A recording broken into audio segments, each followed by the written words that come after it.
तो दोस्तों आज हो गया 17 सितंबर 2020। बिहार समेत देश दुनिया की बड़ी और ताज़ा समाचार लेके आए सिर्फ आपके लिए। चलिए फटाफट खबर शुरू करते हैं। उससे पहले अगर चैनल को अब तक सब्सक्राइब ना किया हो तो फटाफट चैनल को सब्सक्राइब कर दे, लाइक कर दे, शेयर कर दे, ताकि इसी तरह की खबर आप हर रोज़ देख सके। चलिए शुरू करते हैं आज की पहली बड़ी खबर। बिहार में 143 सीटों पर चुनाव लड़ने के फैसले पर लोजपा सांसदों की मोहर। भाजपा के राष्ट्रीय अध्यक्ष जेपी नड्डा से पार्टी अध्यक्ष चिराग पासवान की हुई मुलाकात के बाद भी लोजपा अपने स्टैंड पर कायम है। पार्टी के सांसदों व पूर्व सांसदों ने बुधवार को बिहार में 143 सीटों पर लड़ने का फैसला पर मुहर लगा दी है। साथ ही गठबंधन पर फैसले के लिए राष्ट्रीय अध्यक्ष चिराग पासवान को अधिकृत कर दिया है।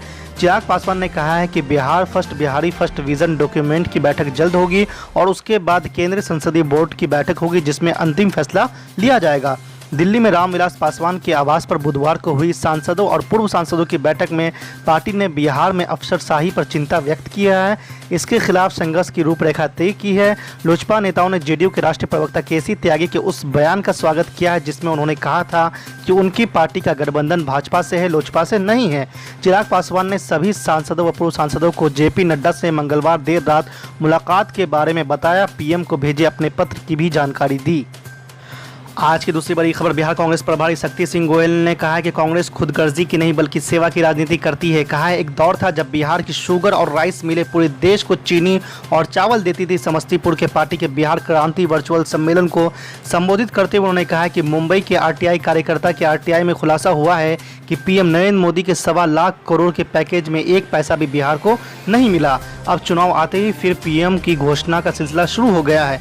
उन्होंने कहा कि कांग्रेस इस बार अपने सहयोगी संग सत्ता में आई तो बिहार को बाढ़ और सुखाड़ के जंजाल से निकालने को जल प्रबंधन करेगी, किसानों को उनकी फसल का उचित मूल्य दिलाएगी। उन्होंने कहा कि यदि प्रधानमंत्री अच्छा काम कर रहे हैं तो देश में कोरोना बेलगाम कैसे हो रहा है और हजारों लोग की मृत्यु कैसे हो रही है। आपको बता दें कि नवनिर्वाचित कांग्रेस महासचिव तारिक अनवर ने कहा है कि बिहार में 15 साल में बहुत कुछ किया जा सकता था लेकिन नहीं हुआ। बिहार अब बदलाव चाहता है। आज की तीसरी बड़ी खबर। दशकों पुराने बाबरी मस्जिद विध्वंस केस में सीबीआई की विशेष अदालत 30 सितंबर को अपना अंतिम फैसला सुनाएगी। सीबीआई कोर्ट के जज सुरेंद्र कुमार यादव ने बुधवार को इस मामले में अंतिम फैसले देने के लिए 30 सितंबर की तारीख तय की है। बाबरी मस्जिद विध्वंस मामले में कुल 32 आरोपी हैं। इनमें भाजपा के वरिष्ठ नेता लाल कृष्ण आडवाणी, मुरली मनोहर जोशी, कल्याण सिंह और उमा भारती सहित अन्य लोगों के नाम शामिल है। इस महीने की शुरुआत में सीबीआई अदालत ने सभी 32 आरोपियों के बयान दर्ज करके मामले में सभी कार्रवाई पूरी कर ली थी। इसके अलावा आपको बता दें कि सुप्रीम कोर्ट ने विवादित ढांचे के विध्वंस को अपराध कहा था। कोर्ट के मुताबिक इस घटना ने संविधान की धर्मनिरपेक्ष ताने बाने को हिलाकर रख दिया था। सुप्रीम कोर्ट ने वीआईपी आरोपियों के खिलाफ आपराधिक साजिश के आरोप को बहाल करने की सीबीआई की याचिका को स्वीकार कर लिया था। साथ ही अदालत ने इलाहाबाद हाई कोर्ट के 12 फरवरी 2001 के फैसले में आडवाणी और अन्य के खिलाफ साजिश रचने के आरोप को हटा देने को गलत करार किया था। आज की चौथी बड़ी खबर। चीन के साथ सीमा विवाद पर कांग्रेस नेता राहुल गांधी की ओर से मोदी सरकार पर तीखा हमला किया गया है। बुधवार को राहुल गांधी ने अपने ट्वीट में सरकार द्वारा दिए गए अलग अलग बयानों का जिक्र किया है। साथ ही राहुल गांधी ने पूछा है कि ऐसे में मोदी सरकार भारतीय सेना के साथ है या फिर चीन के साथ। आपको बता दें कि कांग्रेस नेता राहुल गांधी ने अपने ट्वीट में लिखा है कि आप क्रोनोलॉजी समझिए।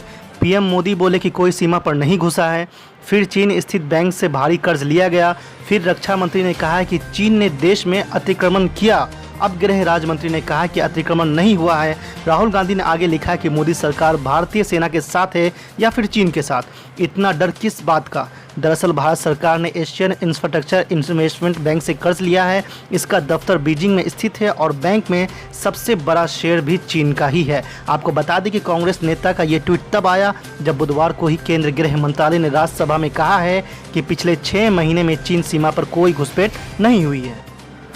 आज की पांचवी बड़ी खबर। ऑल इंडिया मजलिस इत्तेहादुल मुस्लिमीन के चीफ असदुद्दीन अवैसी ने भारत चीन पर संसद में दिए गए रक्षा मंत्री राजनाथ सिंह के बयान पर हमला बोला है। असदुद्दीन अवैसी ने कहा कि संसद में रक्षा मंत्री द्वारा दिया गया बयान राष्ट्रीय सुरक्षा के नाम पर एक घिनौना मजाक है। इसके साथ ही उन्होंने कहा कि रक्षा मंत्री का बयान बेहद कमज़ोर और अपर्याप्त है। सोशल मीडिया पर ओवैसी ने लिखा है कि रक्षा मंत्री के बयान पर उन्हें संसद में बोलने की अनुमति नहीं थी। उन्होंने लिखा है कि अगर उन्हें इजाज़त मिलती तो पूछता कि रक्षा मंत्री क्यों नहीं कहते हैं कि चीन हमारे 1000 वर्ग किलोमीटर क्षेत्र पर अवैध कब्जा कर लिया है जहां हम पहले गश्त करते थे। असदुद्दीन ओवैसी ने पूछा कि इस अवैध कब्जे के लिए जिम्मेदार कौन है। असदुद्दीन ओवैसी ने पीएम नरेंद्र मोदी पर भी हमला बोला है और लिखा है, सर्वदलीय बैठक में आपने कहा था कि किसी भारतीय क्षेत्र पर कब्जा नहीं है और कोई घुसपैठ नहीं है। फिर गलवान में हमने 20 बहादुर सैनिक कैसे खो दिए हैं? उस रात क्या हुआ था? सरकार हमारे बंदी सैनिकों के बारे में सच क्यों नहीं बता रही है? आज की छठी बड़ी खबर, तेलंगाना विधानसभा में खूब गरजे अकबरुद्दीन ओवैसी और सरकार पर साधा है निशाना। हैदराबाद सिर्फ मोतियों का शहर नहीं, हैदराबाद लेक्स का शहर है, हैदराबाद चार मीनार का शहर है, हैदराबाद इंफॉर्मेशन टेक्नोलॉजी का शहर है, हैदराबाद हुसैन सागर कट्टे का शहर है, हैदराबाद हाई कोर्ट का शहर है, खूबसूरत बिल्डिंग का, हैदराबाद किले गोलकुंडे का शहर है।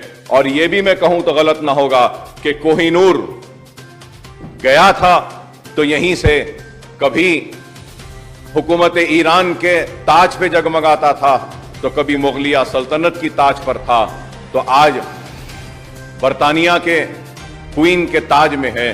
तो यह शहर जाना जाता है, पहचाना जाता है। कुली कुतुब शाह ने जब हैदराबाद की बुनियाद रखी थी तो दुआ किया था कि अल्लाह मेरे शहर को इतना बड़ा बना, इतना बड़ा बना कि जितने पानी में मछलियां होती हैं उस तरीके से हैदराबाद को बढ़ाए। तो आज हैदराबाद शहर हर किसी के लिए एक डेस्टिनेशन का पॉइंट है और हर इन्वेस्टर्स भी आना चाहता है हैदराबाद में, जैसा कि एप्पल भी आए और दूसरे भी और कई मल्टीनेशनल कंपनीज आ रहे हैं, माइक्रोसॉफ्ट है, गूगल है। हैदराबाद में अगर आ रहे हैं तो क्यों आ रहे हैं? कि हैदराबाद की खुसूसियत है कि हैदराबाद में वो मोहब्बत है। इन फिजाओं में आने वाले को हम हाथ फैलाकर उसको अपने गले लगाते हैं। हैदराबाद की खासियत है कि कोई भी जबान बोलने वाला अपने आप को शहर हैदराबाद में अपने घर में महसूस करता है। ऐसा नहीं है कि जबान की पाबंदी है, यहां पे हिंदी उर्दू भी बोली जाती है, इंग्लिश भी बोली जाती है, तेलुगु भी बोली जाती है और हैदराबाद का कुजीन भी मशहूर है, हैदराबाद की हर चीज है। यही खींचता है सबको। लेकिन उसके साथ साथ मैं ये भी जरूर कहूंगा कि सारी दुनिया में अगर हम हाईटेक सिटी की तरक्की पर हुकूमत को मुबारकबाद देते हैं तो हम ये भी जरूर कहना चाहते हैं कि 20 बरस में हाईटेक सिटी आज न्यूयॉर्क की तरह दिख रहा है और उसको लोग कह रहे भी हैं कि हिंदुस्तान का न्यूयॉर्क है। लेकिन मैं यहां खड़े रहकर अफसोस के साथ कहता हूं कि 20 बरस में वो न्यूयॉर्क बन गया, लेकिन 400 बरस पुराना शहर जो है वो आज भी खस्ता हाल है, वो आज भी तरक्की के लिए तड़प रहा है, पुकार रहा है, चीख रहा है, कह रहा है कि मुझ पर भी कोई तवज्जो दे और मुझे भी कोई हाईटेक सिटी की तरह बना दे। 400 बरस पुराने शहर को बसकर हो गए, लेकिन आज भी पुराने शहर की गलियां तंग है, रास्ते तंग है, ट्रैफिक का मामला है।